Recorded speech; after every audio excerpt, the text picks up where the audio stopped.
पहलगाम में बड़ा आतंकी हमला हुआ है। 27 लोगों की मौत हुई है, ऐसा सूत्रों का कहना है। हालांकि आधिकारिक पुष्टि अब तक इसकी नहीं हो पाई है।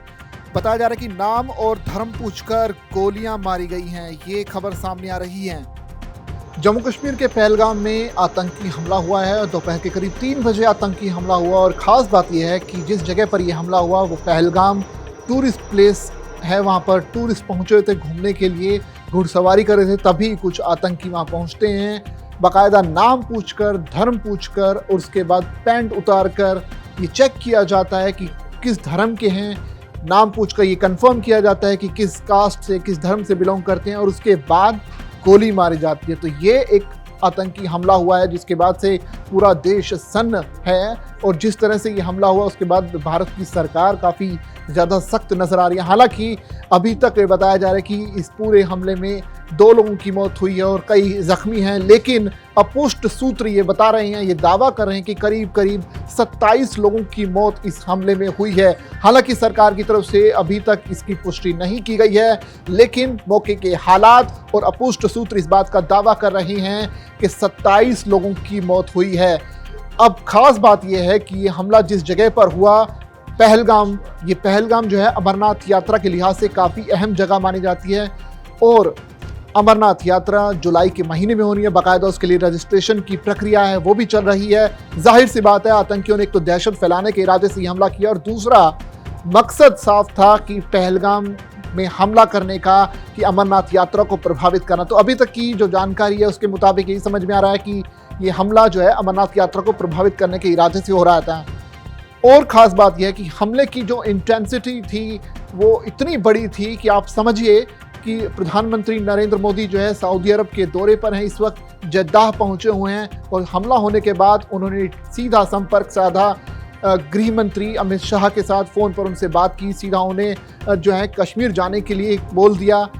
अमित शाह जो है कश्मीर पहुंचने भी वाले हैं। इसी हिसाब से देखा जाए तो प्रधानमंत्री और भारत सरकार इस पूरे हमले को लेकर काफ़ी ज़्यादा सतर्क है। तमाम एजेंसियां पूरी तरह से शिफ्ट हो गई हैं इस पूरी मामले पर। लगातार इस हमले के पीछे जिस तरह से लश्कर आतंकी जो ग्रुप है वो सामने आया, ये बताया जा रहा है। लेकिन इसमें कई चीज़ें निकल कर सामने आ रही हैं। एक चीज़ तो ये है कि इस हमले में बाकायदा नाम पूछा गया है, बाकायदा धर्म पूछा गया है, उसके आधार पर फायरिंग की गई है, उसके आधार पर लोगों को मारा गया है। एक खास बात यह है कि देश में अभी अभी वक्फ संशोधन कानून लागू हुआ है। क्या ये उसका गुस्सा था?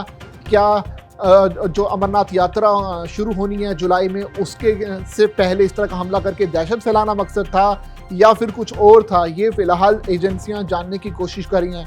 लेकिन जिस जगह पर यह हमला हुआ वहाँ पर अब सोचिए कि यहाँ पर जम्मू कश्मीर के जो मुख्यमंत्री है उमर अब्दुल्ला, वो पहुँचने वाले हैं और यहाँ से जो केंद्रीय गृह मंत्री है अमित शाह, वो रवाना हो चुके हैं। तो इस तरह से पूरा जो फोकस है सरकार का और एजेंसीज का, अब वो पूरी तरह से पहलगाम पर हो गए। और ये पहलगाम का जो हमला है इसे आप छोटा हमला नहीं कह सकते, क्योंकि इसमें कई सारे एलिमेंट्स जुड़े हुए हैं और एलिमेंट्स इसलिए खास होते हैं क्योंकि ये जो तार हैं अलग अलग मायनों से जुड़े हुए हैं। प्रधानमंत्री नरेंद्र मोदी ने भी सोशल मीडिया के ज़रिए अपनी संवेदना प्रकट की है। जो लोग इस हमले में मारे गए उनके परिवार के प्रति संवेदना प्रकट की है। साथ ही ये भरोसा दिलाया है कि जो भी इस हमले के पीछे दोषी हैं उन्हें बख्शा नहीं जाएगा। एक एक आतंकी को चुन चुन कर पकड़ा जाएगा और उसे कानूनी कार्रवाई का सामना करना पड़ेगा। हालांकि जिस तरह से भारतीय एजेंसीज अभी तक पीछे पड़ी हुई हैं उस हिसाब से देखा जाए तो जल्दी आतंकियों के पकड़े जाने या फिर उनके मारे जाने की खबर भी सामने आ सकती है। इसी बीच केंद्रीय रक्षा मंत्री का बयान भी आया है, राजनाथ सिंह का। उन्होंने इस पूरे हमले को कायराना हरकत बताया है। तो इस तरह से हमले के पीछे अब जो तार हैं सरकार उन्हें जोड़ने की कोशिश कर रही है। जो एजेंसीज हैं ये खंगालने की कोशिश कर रही है कि आखिर क्या मकसद था इसके पीछे, इस हमले को करने के पीछे का मकसद क्या था। कुछ जो है सोशल मीडिया पर इस तरह की क्लिप्स भी चल रही हैं सामने, जिसमें आतंकी जो है एक महिला से हमला करने के दौरान जो है बात करता हुआ समझ में आ रहा है कि पहले आतंकी ने जो है एक शख्स को गोली मारी, उसके बाद पत्नी ने भी कहा कि मुझे भी गोली मार दो। उस पर आतंकी ने कहा कि नहीं, मैं आपको गोली नहीं मारूंगा, आप जो है ये संदेश अपनी सरकार तक पहुंचाइए। तो इस तरह की क्लिप्स भी इस वक्त सोशल मीडिया पर चल रही है, जिससे आप अंदाज़ा लगा सकते हैं कि ये जो हरकत हुई है आतंकियों की तरफ से, ये एक तरह से दूरगामी परिणाम इसके भुगतने पड़ेंगे ही। और एक मैसेज देने की कोशिश की आतंकियों ने सरकार को।